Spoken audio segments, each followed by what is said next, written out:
Hello and welcome to a brief analysis on 3 different games from different platforms and developers of different sizes. Here's the list that we will be covering in this video. All set? Okay, let's get started.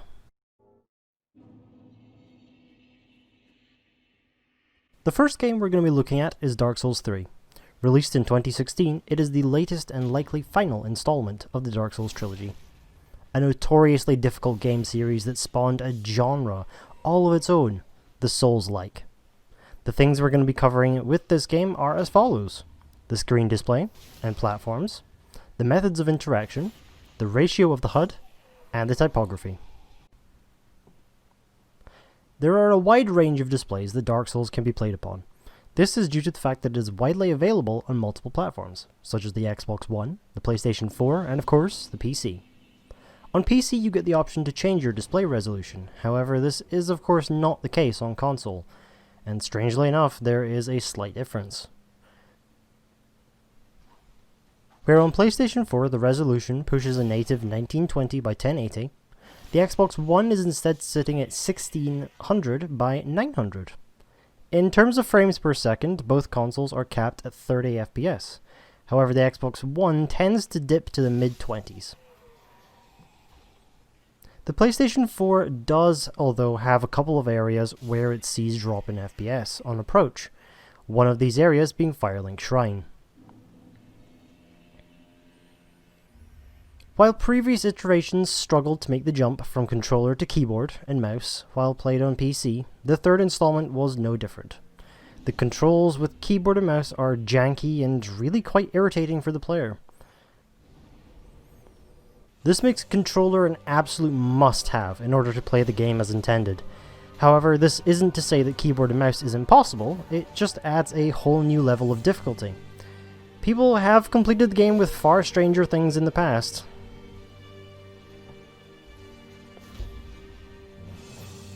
Where the main focus of the game is the player character and the world itself, which takes up about 80% of the screen, the other 20% is HUD. This, I feel, is a good balance for a Souls game, as it's not the main focus, but allows you to keep track of the likes of equipment, health, and soul count, without making an effort to look. They can always be seen in the player's peripheral vision, and if for any reason the player should feel the need to look at the HUD, a simple glance is all that is needed. The sans serif font used throughout the game is kept consistent in both size and even color, the only real differences being when you die or when you enter a new area. The game's dark tones allow for pure white text to stand out and be easily read. This, combined with the fantastic storytelling of item descriptions and NPC dialogue, make for a reading to be a pleasure more than a chore.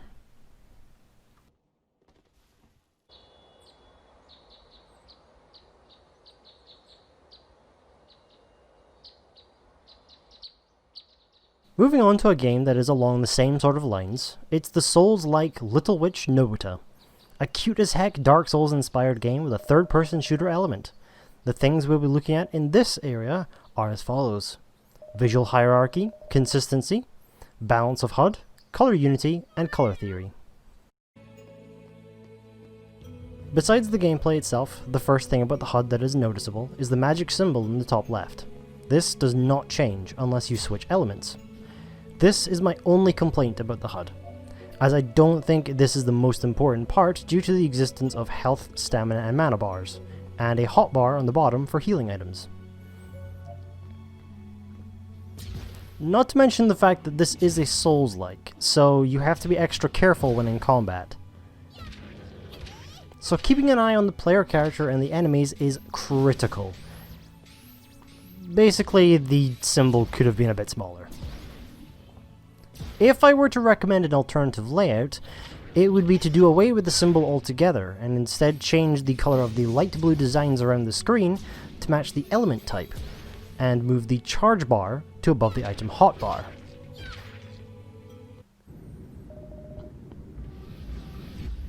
The style of everything within the game is consistent throughout. This has been well done, and I feel there's room for applause, as not many indie games, from what I've seen, do this well in their first attempt. At least not without some time dedicated to finding a balance, like the team behind this game did.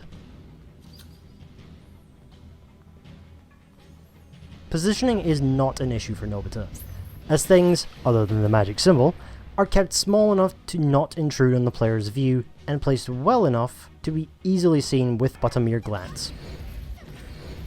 The colors for the game work well for what it is trying to convey to the players, and this is also said for the HUD. While the menus have a light blue fancy curled design around them, the player HUD is kept quite simple. The bars at the top of the screen differ slightly from the norm. While the mana bar is the regular blue like most games, the health bar is green and the stamina bar is yellow. Although this is seen in some games, it is not usually the typical colors.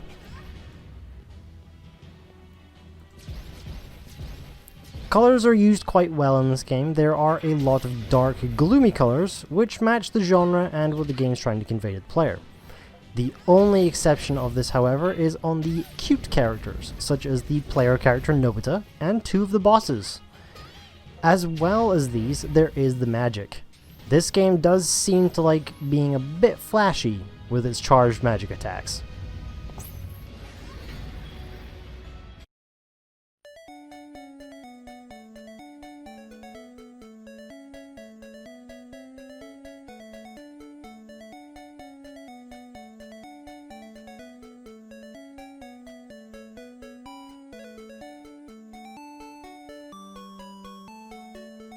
Pokemon Go, a mobile game released in 2016. A game that garnered a lot of hype as it allowed for players to feel like a Pokemon trainer, by exploring their city and catching Pokemon to battle in gyms, and in later years their friends and family.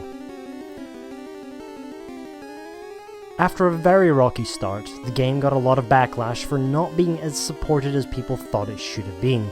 This is due to the fact that the servers kept crashing when too many people were trying to play. Over time, however, this was fixed, and although the game isn't perfect, the current build is fairly well optimized for newer devices, and the servers can handle the amount of players.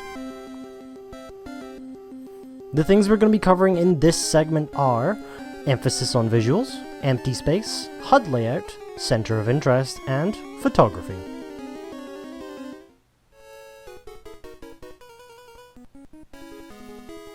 When we look at the HUD on the main screen, the things that stand out most are the player's avatar and name along with level in the bottom left. Along the right we see the button for the research tasks menu and the nearby radar. Lastly in the middle is a Pokeball. This houses the main menu for navigating the likes of your bag, the store, and your caught Pokemon.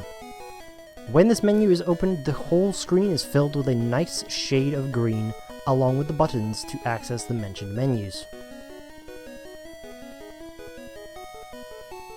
Empty space is utilized well. In battles there isn't a whole lot as the Pokemon, their attacks, and the UI take up quite a bit of the screen. However, out of battle is different. There is a lot of empty space on the catch screen if AR mode is off, but this is mainly due to the backgrounds being quite bland and the fact that you can curl the Pokeball. So, it's easier to get the spin going if there isn't anything stopping you from moving your finger around the screen. HUD layout is simple and menus are very easy to navigate thanks to the simplicity. The battles are easy to understand, the Pokemon names and power levels are on the top, and the attacks are on the bottom. In battles, although the Pokemon and their attack animations are on screen, the main focus is the charge attacks of your Pokemon. These parts of the HUD tell the player if the Pokemon's special moves are charged or not. This secondary focus is at the top of the screen. This is where the health bars of the Pokemon and the opponent's Pokemon are. There isn't really a lot to look at other than a very basic Google Maps-like view on the main screen. Even in battles and when catching Pokemon, the backgrounds are fairly basic. There is a typical tree, some grass, and the sky. The interesting part about the background, visuals, comes from when AR mode is on, however. This allows you to use your device's camera to substitute the fairly bland backgrounds for your own environment. And with the camera mode, you can take pictures of your Pokemon in AR mode, and save them to your device. If you haven't tried out these games for yourself, I'd highly recommend it. Check them out and form your own opinion. Maybe you'll find something I overlooked.